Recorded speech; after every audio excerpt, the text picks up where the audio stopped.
namaskar, adab, sat sri akal. Welcome to yet another episode of the Unnamed Podcast with me, Akash, aka Evil Monkey.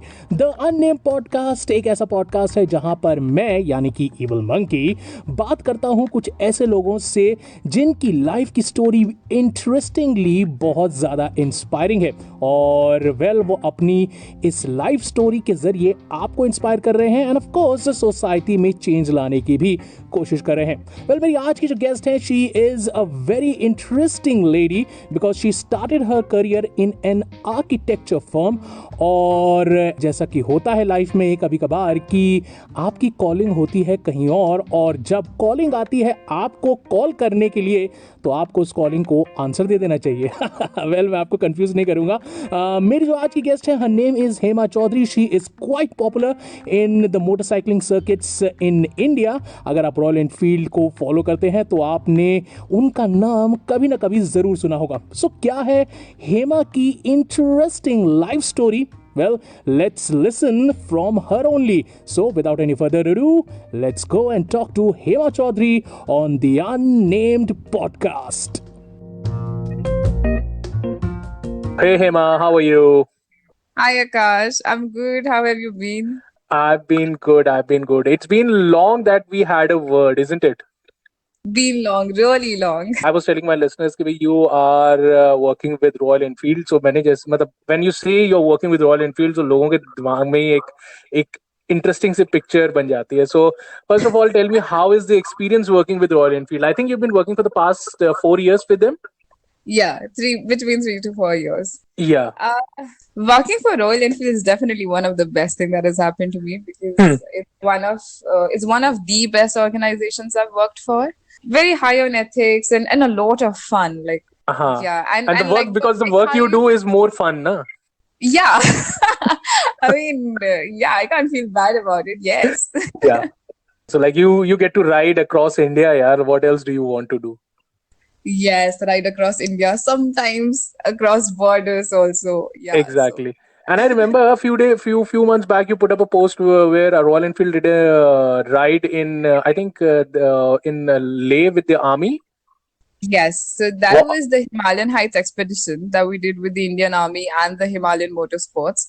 Okay. So that was a very special project in which there was planning we were planning it for around 2-3 months. And then after everything, we rode to Karakoram Pass, and before us, no one had ever ridden to that area before. So we were the first group to ever rode to Karakoram Pass. Nice. And yeah, the Indian Army was there, and there was a lot of training for that particular ride because it was very hard. Like the conditions very hard, the terrain were really treacherous, and it threw every kind of challenge that a ride can have. I think it was very nice. And it's tough also, but it's fun, isn't it? Yes, absolutely. Like the tougher, the better. The tougher, the better. Yeah. अच्छा तुम ये बताओ like how long it's been that you've been riding and what was the inspiration for it? So I learned in 2007, I think, when I was around 15 or 16. And the inspiration, okay, to be very honest, there was no inspiration as such. For me to be able to ride a motorcycle was very basic need. Like, for me, how I perceived it is like first I have to learn how to ride a bicycle, and then ride a scooty, and then eventually ride a motorcycle, and then go on to a four-wheeler. So that's how it was in my head, and that's exactly what I followed. So, but you got stuck on two wheels itself. That's it. Yeah, I mean, I know how to drive, but then I never thought that it will become this big. Being able to ride a motorcycle was a very basic thing, but what you make out of it was, I never thought that I could do this with a motorcycle. So that is the interesting part. Being able to ride I still consider it's a very basic thing, and I think everyone should know how to ride a motorcycle. Absolutely, very true, very true. And what was the first long ride that you ever did? So I was in Delhi before Chennai. Right now I'm in Chennai. Before that I was in Delhi. So I used to go to all of these hill stations like almost every second or third weekend. And because from Delhi, none of those places are really fast. So those weren't really the long rides. I think my ride from Delhi to Goa was the longest. I think you did that solo, isn't it? I did that solo. I've been a solo rider anyways. Like even when I was going to those hill stations, I always liked riding by myself. That was my high. Like that was my kick. I really liked it, and I did not like anyone coming with me because I was like, Ah, nah. because like when you once you go solo riding, then you don't want to be bound up with people and like हाँ ठीक है हम Yeah. लोग ये करेंगे फिर यहाँ पे रुकेंगे या फिर यहाँ पे इतनी देर खाना खाएंगे and all that. So you feel like नहीं, I want to do it my way, isn't it? And with the solo rides, every time it felt like an accomplishment. To be honest, Hmm. like every time it felt like, oh, cool, this is good, Emma. Like this is very nice, and it sort of really brought up my confidence in a way I never imagined it would have. It was the reason I kept sticking to my solo rides because it was like it was along with the fun. It was a lot of accomplishment that I felt when I was doing it. And how was the experience when you rode from Delhi to Goa all alone? Brilliant. It was really good actually. When I was starting, I told my brother, and he was very skeptical about it. He's like, "Listen, it sounds very good and all that, but are you sure you want to do it?" I'm like, you know what? I'm not talking to you because that time I did not want to talk to anyone who will say anything negative. Hmm. And because once if it gets in your head, I am an overthinker. Oh. So there were there were chances that I might think about it. So I was like, listen, if you're gonna talk negative, don't talk to me. Yeah, I really filtered my people that time, that who I want to talk to and who I want to tell Hmm. that okay, I'm gonna do something like this. Correct. And then you nailed it like anything. And I think you went for Riders Mania that year, isn't it? Yes. That time I went for Rider Mania, and to be honest, I had no idea what Rider Mania is about. There's a festival, there's a motorcycling festival by Royal Enfield, and there are a lot of people and stuff like that. But I had no idea exactly like how it's going to be like or how big it is. If I have to ride anywhere, then might as well ride to Goa, and we'll see what this Rider Mania is all about. Huh. And that's how I started. Yeah, and that time I was actually, it was the bike was mine, but Mhm. I was riding in a borrowed gear, Okay. borrowed helmet. Everything was borrowed. That's okay. That's not a problem. Yeah, like it's the experience that matters, and all these things are all the part of the journey, isn't it? Yeah, because during that time I was still sort of trying to figure out if this is something that I really want to do and invest myself in. I took my time in really sort of exploring that how much I want to do it, Hmm. until what limit do I want to really sort of stretch it. And that time I wasn't even earning like some big amount of money to be able to spend or buy that kind of gear. Still, I mean, the safety was still on my mind, so Of I course. had right people, Hmm. and if nothing, then I would rent it. But I still had right gear with me for sure. If you remember this year, I think Suparna Sarkar came to Rider Mania, isn't it? She was there. Yeah. When I was there. Yeah. So she told me that she's going to meet you, and I told her, "Huh, she knows me," and you tell her my name. I don't know if she told you that I said hi through her. Mostly not. Then I need to talk to Suparna about that thing. Being a motorcyclist, and there is always that like alluring ride that you always think in the back of the mind कि यार मुझे ये तो एक बार ना lifetime में हमेशा करना है. Which is that ride for you? Because now you're ridden across India and you have ridden into different neighboring countries also. But what is that dream ride you still want to do? यार एक तो आकाश यहाँ पे ना problem होने वाला, because मैं एक भी सीधा जवाब नहीं देने वाली. नहीं तुम डिप्लोमेटिक हो सकती हो. मैं I can give you that. You can be diplomatic. No, diplomacy है ही नहीं मेरे में. That's the worst part. होनी चाहिए थी थोड़ी सी. Okay, so I think if you would have asked me this question, say 2-3 years back, I would have had a straight cut answer for it. But in last 2-3 years, I've really sort of changed how I think. I've realized the best of the routes, the best of the trails, the best of the places, I've actually witnessed when I've never planned for it. So the pictures of the places I've been to, and the ones I really liked are the ones I never planned for. Because of that, I actually do not have anything in my mind that okay, there's this one ride I have to do. Like I don't know. I really don't know. Like all I know is that I'm going to keep riding. I'm going to keep going to the mountains. Yes, Yeah. mountains is my place. So I'm going to keep going to mountains, and wherever there are mountains and I haven't been to, I'm going to go to that place, and I know it's going to be fantastic. Mountains are always alluring. I feel that like it's being a motorcyclist myself. I always feel like you can ride in the plains, you can ride in any surface or whatever, but when you ride in the mountains, it's different high altogether.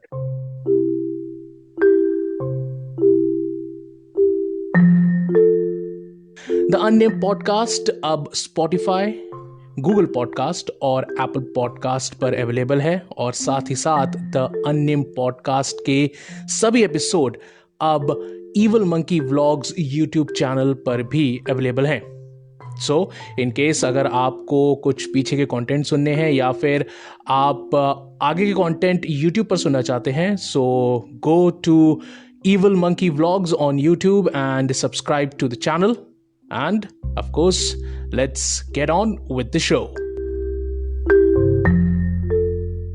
Being a female motorcyclist, and like it's still picking up. It's not like a big thing in India. Started off and it's told people, look, I'm going to take this thing as a motorcycling riding as a profession. Like I'm going to earn through it. So like, what was like, how did your friends and your families reacted to that? So I moved out of my house, say around 11 years back. Okay, so I've been doing everything on my own. So there was no approval needed as such. That it became a little easy, maybe, or maybe not. I don't know. I don't know if they would have stopped me or they wouldn't have. I really don't know. So that approval and that whole thing was being skipped, which was good. And after that, my friends were really good. My friends were very supportive. Okay. Also, because I was into sports and I've been doing such kind of things. Like I've been always jumping around and, doing things. So my friends wouldn't have been surprised if I was also riding a motorcycle. They were like, yeah, okay, she'll do it. Always doing new things and she's jumping around and playing and never sitting. So okay. Yeah. It's always like when you meet a rider, it's always like a conversation starts, right? Yeah. Yeah. That's true. And that's how we started conversating, because I remember we came to your house for a party and saw a Royal Enfield Continental 535 poster on your wall, and I asked, whose poster is this? And you said, this is mine, and we started talking. Yeah, that's how it started, exactly. So yeah, one motorcycle, you just need that one, smell of an oil, and then you feel like, हाँ भाई ये तो अपना ही बंदा है, isn't it? And tell me this thing, like how important is it for women to take up motorcycling riding? Because like many people still consider it कि यार नहीं, motorcycling is not for women, but like more and more women are getting into motorcycling, be it any kind of motorcycles, and they are picking it up. So like how important it is for them to learn how to ride a motorcycle and like go on rides? I think very important. The fact that when there will be more women riding, there will be a change of thinking that it's something which is doable. And the motorcycle perhaps won't do anything tangible, but it'll really change your mindset.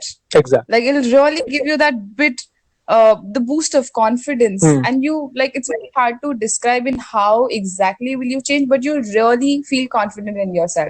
Like you'll really think that, okay, this is something that people may consider that I won't be able to do, but here I am riding a motorcycle. Correct. If you're able to ride a motorcycle, there won't be many maybe tangible changes in yourself, but you will feel it in your mind and in yourself, like within you, that okay, you know what, I feel so much better. I feel confident, I feel stronger. The idea is actually not to threaten people, but just to be out there and just to give confidence to yourself. That's it.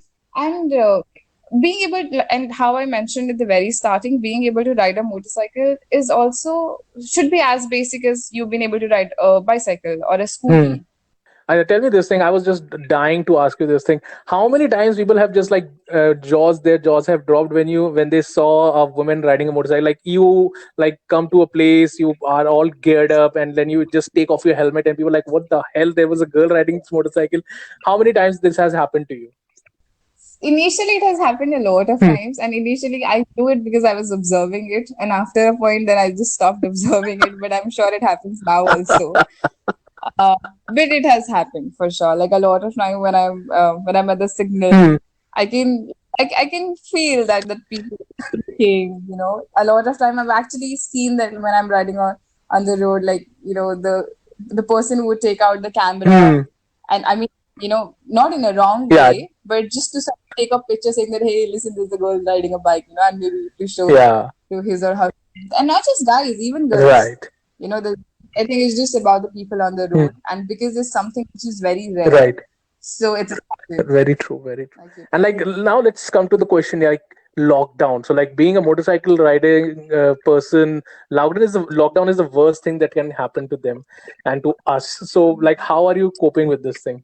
So for myself, like I really have to lock everything which is going inside my mind related to motorcycling, because if you keep thinking about it, you feel very frustrated because you really want to get out and Uh-huh. ride. So so I try not to think about it. So I'm like, okay, I've done a lot of riding in the past, and I'm sure there are a lot of great rides coming up also. So I'll wait for it. And so no thinking about motorcycling, about motorcycling for now. But apart from that, what I'm doing right now is to engage with a lot of women motorcycling community to sort of keep the spirit going, to keep and I'm also doing few Zoom sessions for the ladies who have never been on a motorcycle but who really want to learn, and they don't know where to start from, like what's the way, who to contact to, and Right. how do we get started Right. off. So I'm doing few Zoom sessions like that where I sort of introduce them to the motorcycling and about the community, and sort of just because when women when you talk to women who want to ride a motorcycle, the first apprehension are about the weight and stuff like that, and all these questions can be answered theoretically. Like really do not have to be on the Exactly. ground to be able to get those things out of your mount, those hurdles. So I'm trying to focus on those things and talk to as many women as I can to sort of help them understand that this is very normal. Like there's no rocket science in it, and you can do it so that they can perhaps plan their way once the lockdown opens. Right. And so one last thing, any message to all the young riders who are like and women riders who are like planning to get into motorcycle riding or like are doing it and like at a initial stage. So what tips would you like to give to them? Like really enjoy yourself and forget about the outside world. Very important, because see, it's the motorcycling has two sides to it. Okay, it's like really adventurous, it's fun, and second, it's also very glamorous. You know, so find your spot. Like, see which part of it do you like, and stick to it. And when you learn to ride a motorcycle, you know how it changes you. So it's very important to pass it on. Like if you can really sort of inspire 2 or 3 more women to come and ride a motorcycle, to sort of really get out of their comfort zone and do something which makes them feel confident, then go and do that, because that's I think the most important part. That pass it on, help others to sort of come be part of the community, and Exactly. And of course, it's not a very scary community as people think. look very intimidating, but it's one of the nicest I've been part of so far. Exactly. Yeah. Really nice. Yeah, and the women community is brilliant. Like there's so many women who are actually on the ground helping in every way possible to get more women on the motorcycles. And there are so many support groups on the WhatsApp, on Facebook. So even if you're going for long rides there, like you can just keep them updated, and you wouldn't have to book a hotel at any place. Yeah. Okay. Well, on that note, thank you very much, Hema, for coming on the Unnamed podcast and speaking to me. Thank you, Akash. Thank you for having me. It's been long, and I'm glad we got to talk about it so long. Exactly. And it was as always, it was lovely talking to you.